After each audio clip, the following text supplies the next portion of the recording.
Boa noite. Mais um desastre que envolve o uso de áreas de risco em São Paulo. O desabamento de casas na Zona Leste serve de alerta para os problemas que a metrópole deve enfrentar com a chegada das chuvas de verão. Os detalhes você vai ver daqui a pouco. Vamos agora ao resumo das principais notícias de hoje. Tragédia no Chile. 80 presos morreram durante o incêndio que destruiu um presídio na capital do país, Santiago. Cerca de 30 mil jovens devem morrer por assassinato até 2013 no Brasil. O estudo é da Secretaria Nacional dos Direitos Humanos. Preso em Minas Gerais o estudante que matou um professor a facadas. Projeto polêmico. O governo do Ceará pretende construir um aquário em Fortaleza que vai custar 250 milhões de reais. A presidente eleita Dilma Rousseff anuncia mais 10 ministros do futuro governo. O governo australiano diz que os Estados Unidos devem ser responsabilizados pelo vazamento de informações e que os documentos estavam mal protegidos. E o advogado das jovens que acusam Julian Assange de abuso sexual nega a possibilidade de conspiração. Parlamentares de Hong Kong desafiam o governo chinês e dizem que vão à cerimônia de entrega do Nobel da Paz em Oslo. No arquivo especial, a história de Mark Chapman, o homem que matou John Lennon há 30 anos.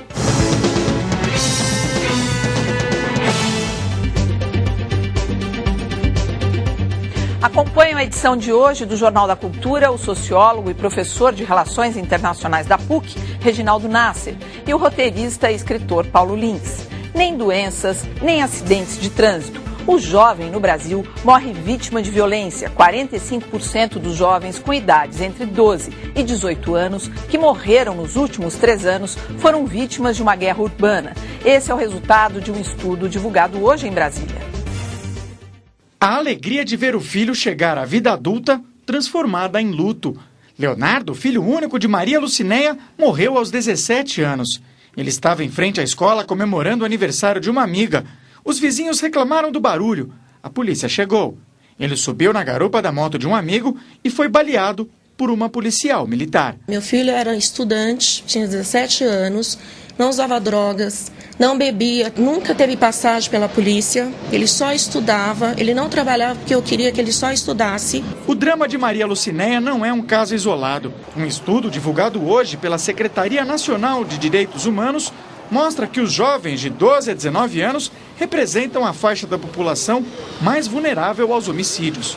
O índice de homicídios na adolescência foi criado para que os municípios possam monitorar a situação e propor políticas públicas.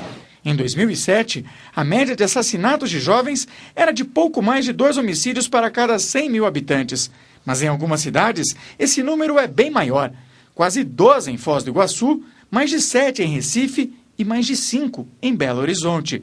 A pesquisa alerta que, se esse ritmo for mantido, cerca de 33 mil jovens serão mortos até 2013 apenas nas cidades com mais de 100 mil habitantes. Nós não temos simplesmente que lamentar. Né? Há políticas que podem ser feitas com eficiência. Né? Esse jovem precisa estar mais tempo na escola, ele precisa ter mais atividades culturais, ele precisa estar mais no esporte. Entre os jovens, as principais vítimas são homens, afrodescendentes e moradores de locais da cidade onde o Estado não se faz muito presente, como favelas e periferia.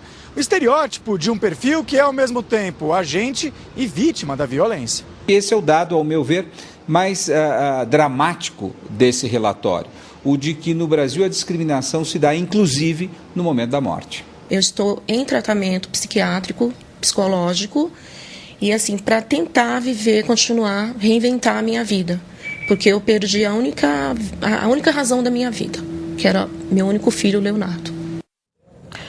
Por meio de nota, a Polícia Militar informou que, no caso do rapaz mostrado na reportagem, a Corregedoria da PM abriu inquérito para apurar o que houve naquele dia. A policial envolvida está exercendo funções administrativas até a decisão do Tribunal de Justiça.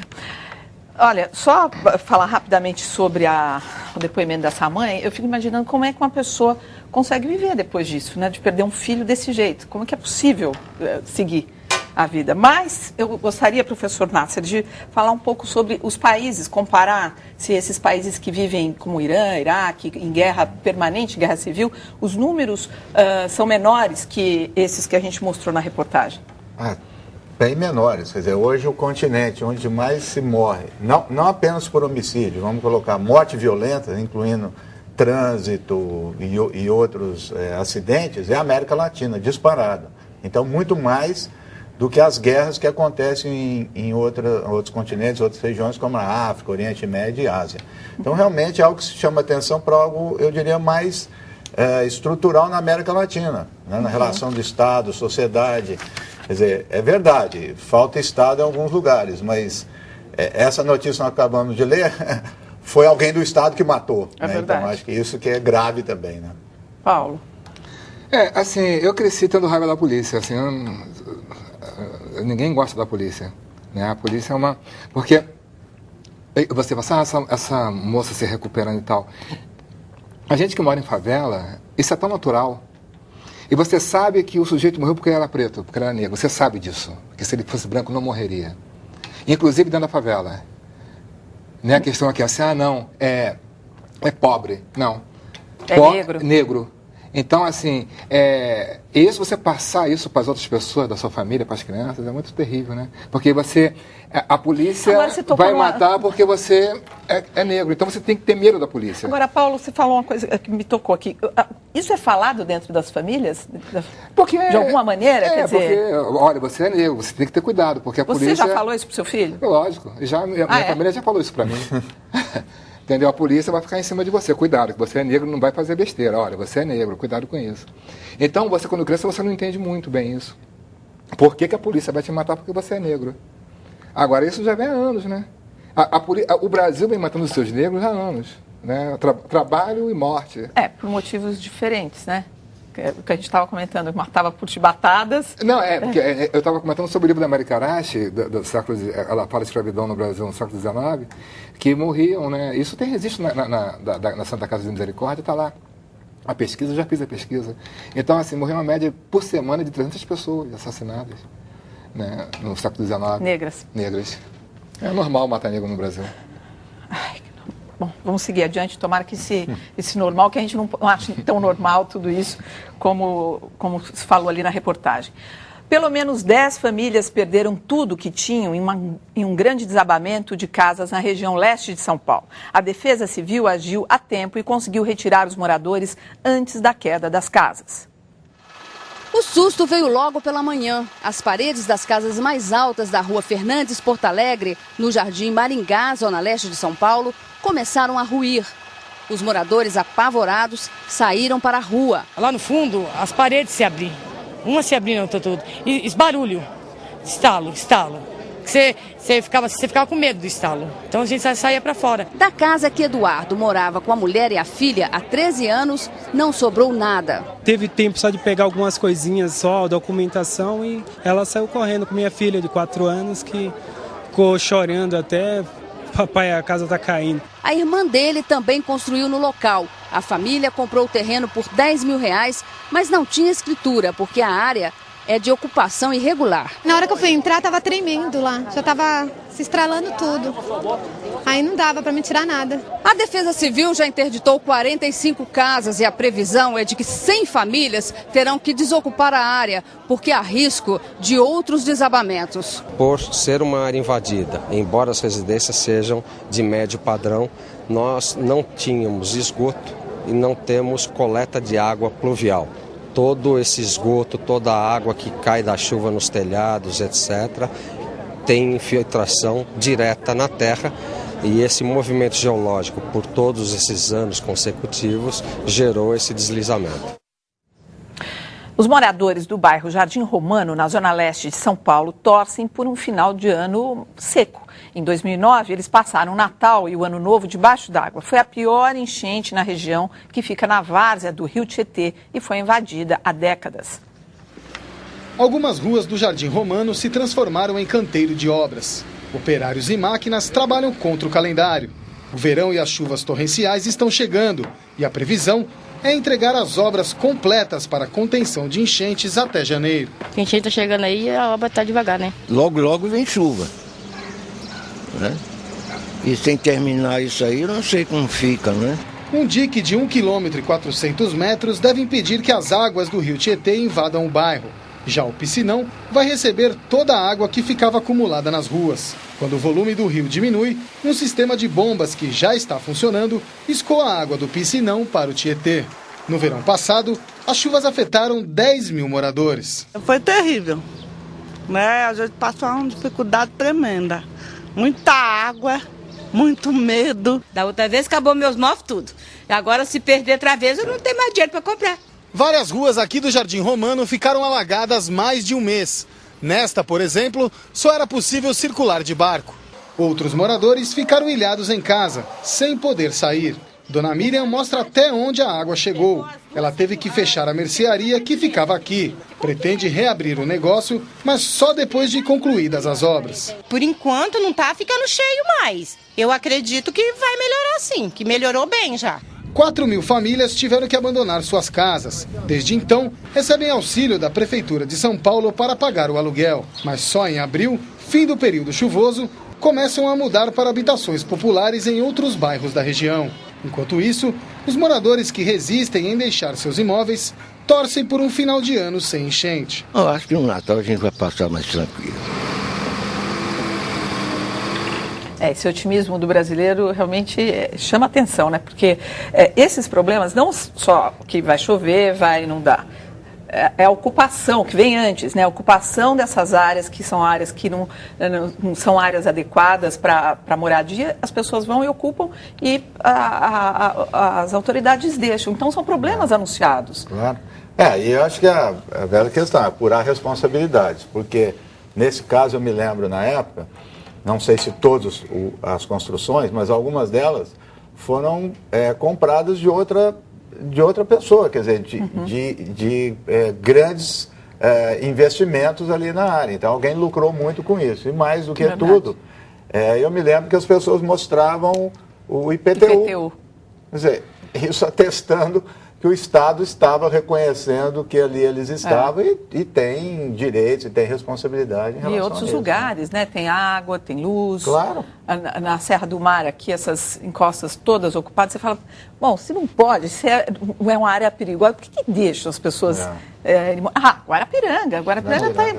Mas a coisa boa disso tudo que a empresa está falando, né? Porque antigamente... mas é cíclico, né, Paulo? Essa coisa vem acontecendo há anos, né? Acontece, vem a tragédia, a imprensa fala. Não, mas você está falando antes. É bom fazer esse tipo de matéria. Bom. Falar antes, sabe? Porque está chegando o final do ano, então sim, bom, sim, claro. né? É bom ir alertando, ir falando, porque vai acontecer. A gente sabe que vai acontecer, entende? Então, se a imprensa, né, fazendo isso, pelo menos alertando as pessoas para ficar de sobreaviso, porque... né? O mal já está feito, né? Mas é aquela história, né? Vai ter a enchente, vai ter blitz na Galeria Pajé, quer dizer, é uma coisa que fica, não é? Bom, e a presidente eleita Dilma Rousseff confirmou hoje os nomes de mais 10 ministros. 5 são do PMDB, mas o partido poderá ficar com 6 pastas se for confirmado o nome de Nelson Jobim na defesa. Veja quem são os ministros anunciados agora à noite. Do PMDB foram confirmados os seguintes nomes. O senador Edson Lobão será o ministro de Minas e Energia. Wagner Rossi continuará no Ministério da Agricultura.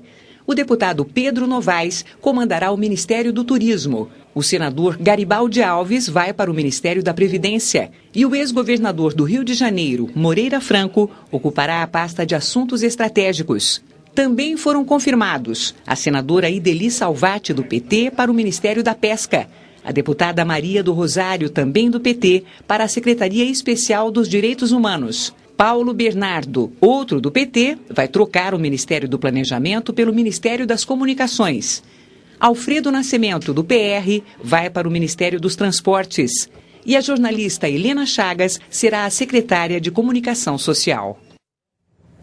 O nome de Garibaldi Alves, do PMDB do Rio Grande do Norte, foi confirmado pelo próprio senador depois de um encontro com a presidente eleita na Granja do Torto. Apesar da resistência, a presidente eleita aceitou a indicação do PMDB e convidou Garibaldi Alves Filho para o Ministério da Previdência.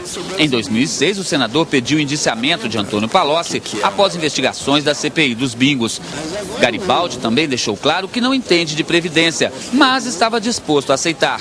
Dilma Rousseff explicou pessoalmente o que espera dele na pasta. Reforma da gestão da Previdência, no que toca o fim das filas, pagamento dos benefícios. Com a confirmação, o PMDB terá 6 ministérios, número que o partido considera razoável. O PMDB é tão grande que nunca vou achar que está de bom tamanho. Definidos os nomes do PMDB, a presidente eleita ainda precisa acomodar os outros partidos da base. Hoje ela iria se reunir com lideranças do PSB, mas o encontro foi adiado. Ainda não há um acordo sobre a participação do partido. O PSB espera manter a Secretaria de Portos, que deverá ser vitaminada com controle do tráfego aéreo, e ganhar o Ministério da Integração Nacional, que pode ter à frente Fernando Bezerra.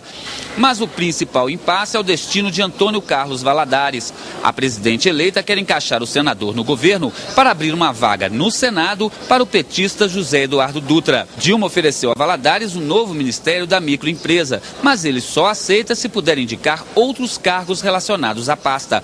O presidente do partido assume um tom mais diplomático. Nós estamos aguardando e queremos deixar a presidente Dilma à vontade para que ela possa colocar de maneira clara como imagina a participação do PSB.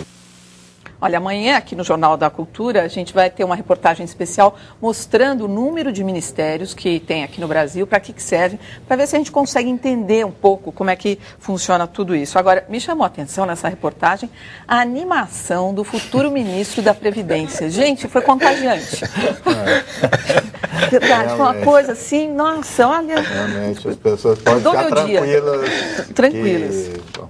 Eu acho que essa matéria revela algumas coisas importantes, trágicas, mas importantes. Uma dos males da democracia, quer dizer, que o PMDB se serve disso, quer dizer, eles conseguem fazer há muitos anos, né, maioria no Congresso, e dado o nosso regime, impossível governar sem o Congresso, portanto, sabe-se que precisa do PMDB. E ele vende o peixe muito caro, bem vendido, e é uma continuidade do que estava sendo já feito em outros anos. E eles estão super satisfeitos. Eu vi uma entrevista do Michel Temer agora no fim da tarde, dizendo que olha, o PMDB está bem contente. Ministérios importantes, né? Diz que vai ser bem útil para eles, esses ministérios. Assim, eu não tenho a menor confiança no Moreira Franco, assim. Quando eu vi o Moreira Franco... Quando o Moreira Franco, eu olho para o Moreira Franco e eu me lembro que quando ele foi candidato a governador do Rio, ele falou que ia acabar com a violência em 6 meses. Acabar com o quê? Com a violência no Rio de Janeiro em 6 meses. Eu não tenho a menor, porque só aumentou, foi uma tragédia no Rio de Janeiro. Ele foi governo ainda indicado, né? Exatamente. Eu pensei que ele estivesse fora da política. Sabe, ele está aí, eu não sabia que ele ia voltar, não sabia que ele ia voltar. Não, mas ele está agora, ele vai para a raça de assuntos estratégicos. Vai acabar não só com a violência, com a fome. Meu pai do céu. Olha, o governo do Ceará planeja construir o maior aquário da América Latina na praia de Iracema, em Fortaleza. Em um estado com tantos problemas sociais, o projeto de 250 milhões de reais gera muita polêmica. A demolição do antigo prédio do Denox já começou. É neste local que o aquário será construído. Apesar de grandiosa, a obra não recebe a aprovação de todos os cearenses. O economista de uma ONG de defesa dos direitos da criança critica a construção da obra num estado pobre como o Ceará. E diz não acreditar no argumento do governo de que o retorno do aquário para o turismo local será fundamental ao desenvolvimento econômico do estado. É uma obra desnecessária diante da realidade cearense, que é o quê? Uma realidade de que uma boa parte da população ainda vive abaixo da linha da pobreza. Já a Universidade Federal do Ceará apoia o aquário, mas questiona a maneira como está sendo conduzida a obra. A licitação da infraestrutura foi feita antes mesmo da definição de que espécies vão ser utilizadas. Tem que ter também a ideia, qual é a intenção, qual é a missão desse aquário? É mostrar que tipo de ambiente vai ser um ecossistema global, um ecossistema mais relacionado aqui ao nosso país, à nossa região. O secretário de Turismo do estado rebate as críticas. Ele argumenta que a construção é apenas das paredes do aquário. Os equipamentos e a tecnologia ainda vão ser discutidos com os pesquisadores. Ele reafirma ainda que a construção do aquário vai transformar a realidade do Ceará. Um estado que tem graves desigualdades sociais, que tem falta grave de oportunidades de emprego, de renda, tem no setor de turismo a sua salvação. Vai transformar mesmo a realidade, começando pela paisagem, né? Vai transformar. Eu acho que essa questão do turismo em desenvolvimento é algo mal parado. Quer dizer, eu não conheço nenhum estudo demonstrando efetivamente isso. Porque se o objetivo atrair turistas, né? Pode ser isso, não desenvolvimento. Porque ali na matéria diz, não, vai trazer desenvolvimento. Então, acho que se pensando nisso... deve ter, né? Ao abrir o número de empregos, isso... Sim, mas né, você tem outras... Precisaria de um estudo mostrando que você tem outras frentes, outras áreas que você poderia realmente trazer. Infraestrutura, por exemplo, né? Claro, infraestrutura. Claro. Eu acho que tem uma série de outras questões antes de chegar a isso. Eu não estou eliminando isso, mas eu acho que tem umas questões que antecedem. Isso. Olhando ali, parece que vai ter o peixe Nemo lá dentro, assim, né? Porque é tão... parece estranho, que lembra Disney. Bom, a Câmara dos Deputados só deve colocar em votação o projeto do novo Código Penal no ano que vem. Com várias novidades, o projeto foi aprovado ontem no Senado. Uma das inovações do novo Código Penal estabelece 2 juízes para cada processo. Um será o juiz de garantias, que vai acompanhar as investigações. O outro ficará encarregado de julgar a ação. O projeto também prevê o fim das prisões especiais para quem tem diploma universitário e autoriza o emprego de monitoramento eletrônico de acusados, que passariam a usar tornozeleiras ou pulseiras mesmo antes do fim do processo. Outra medida prevê que a vítima seja informada sobre a prisão ou soltura do autor do crime. Durante os julgamentos, os jurados poderão conversar uns com os outros. Hoje, isso é proibido. O ponto mais polêmico do novo código estabelece que o tempo da pena fixada pela Justiça só passe a valer quando encerrarem todos os recursos. A medida quer impedir que um réu condenado em primeira ou segunda instâncias se beneficie da contagem da pena, mesmo em liberdade. Como os recursos costumam levar anos para serem apreciados, é possível que o condenado nem vá para a cadeia por conta da prescrição da pena. O governo da Austrália nega que Julian Assange, fundador do site Wikileaks, seja culpado pela divulgação dos documentos secretos dos Estados Unidos. Para as autoridades australianas, o governo americano é que deve ser responsabilizado pelo vazamento. O ministro do Exterior da Austrália, Kevin Hood, disse que os Estados Unidos devem garantir o sigilo de seus documentos. E se uma pessoa teve acesso a eles, é porque não estavam devidamente protegidos. Segundo o chanceler, outro culpado na história é o ex-analista militar Bradley Manning, que teria passado os documentos para o Wikileaks e que está preso nos Estados Unidos. O ministro reafirmou que Assange terá toda a proteção legal do governo australiano e que já acionou o consulado do país em Londres nesse sentido. O Wikileaks continua mobilizando um exército de hackers para atacar sites considerados inimigos do trabalho feito por Assange e sua equipe. Hoje, os piratas da internet chegaram a tirar do ar sites de companhias que estão boicotando o Wikileaks, como o Mastercard e o PayPal, que suspenderam a transferência de doações para o Wikileaks, além do banco suíço PostFinance, que fechou a conta de Julian Assange. O advogado das jovens que teriam sido violentadas por Julian Assange nega que elas estejam participando de uma conspiração para perseguir o fundador do Wikileaks. O advogado rejeitou as acusações de que Assange teria sido preso como represália pela divulgação de documentos do governo americano e insistiu na versão de que suas clientes, até agora não identificadas, sofreram abuso sexual por parte de Julian Assange. Ele não revelou detalhes sobre a denúncia e se recusou a confirmar a notícia de que o suposto abuso teria sido uma recusa de Assange de usar camisinha nas relações com as jovens. Pelas leis da Suécia, essa recusa pode ser considerada um abuso. A promotora responsável pelo caso, que pediu a prisão de Assange, qualificou como teoria conspiratória a afirmação de que a denúncia contra Assange foi requentada por causa de sua atuação à frente do Wikileaks. Bom, Nácia, você está me contando hoje que você viu o depoimento das moças. Qual foi a tua impressão das duas supostas vítimas aí do Assange? Está circulando aí na internet, o depoimento não está na íntegra, mas tudo indica que leva a conspiração, sim. É uma coisa muito estranha. Que chamou a atenção? Assim, eram moças que eram, nos dois casos, voluntárias para participar de um seminário que ele estava organizando, ele era ali a figura principal, né? Então as pessoas se dispunham a ajudar com laptop, essas coisas. Depois foi almoçar com ele, os colegas, e ele ia ficar num hotel, ela ofereceu para ficar na casa dela. Opa. Ele ficou uma noite e depois outra que ela ofereceu. Aí nisso ele conheceu a outra. Aí pintou um lance aí de rejeição. Então ela diz assim, ele dá mais importância para os artigos dele, a coisa do que ele não olhava para mim. E aí com a outra. É uma coisa muito estranha. É um negócio muito estranho. Bom, pode dizer que ele não seja um cara bem animado com o feminino. Mas o que eu li também, li rapidamente, eu não sei a credibilidade da fonte, que muda um pouquinho essa história, porque parece que num primeiro momento foi para uma promotora que rejeitou a denúncia.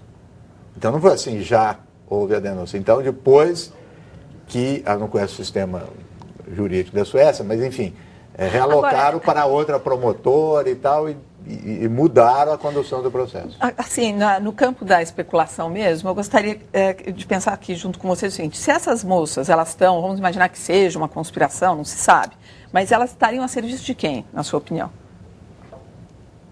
Eu acho que elas, não é, obviamente que elas são um instrumento, é o ponta final disso daí, né? Provavelmente ofereceram, porque ali dinheiro, não, porque conta lá, eu não lembro a quantia, que isso está no processo, que elas vão receber indenização, não sei o que e tal, quer dizer, não é, então isso faz parte do processo mesmo. Entendi. Agora, obviamente, o advogado, toda a estrutura que se montou em torno disso. Agora, você concorda com os australianos? Quer dizer, a responsabilidade das informações, do vazamento, a responsabilidade é dos Estados Unidos? Eu acredito que sim, porque veja só, vamos olhar por esse ângulo, quer dizer, ele recebe as informações, continua recebendo, então é alguém que está dentro do governo dos Estados Unidos, ou outros que estão, e, portanto, revela a fragilidade do sistema de vigilância dos Estados Unidos. É isso que está incomodando.